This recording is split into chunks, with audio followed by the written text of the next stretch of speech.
Бүгін біздер жіңішкелік белгісі, жуандық белгісі деген белгілермен танысатын боламыз.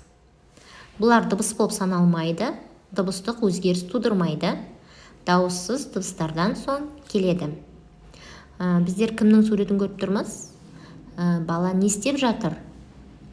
Гантел көтеріп жатыр. Енді гантел сөздің соңында жіңішкелік белгісі келіп тұр.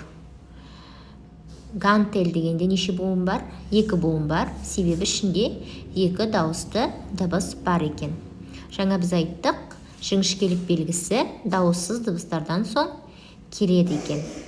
Келесі сөздерді оқып көрейік. Гантель, рельс, альпинист, коньки. Енді бізге өлең жолдар беріліпті, соны оқып көрейік. Әріп емес белгі бұл, ашып жұмбай көзді құр. Қай сөздерде бұл белгі қойылатын кезді біл. Міне былай, бұл әріп сөз болады құралып. Разъесть, съесть. Разъесть, съесть дегенде жуандық белгісі сөздің ортасында кездесіп тұр.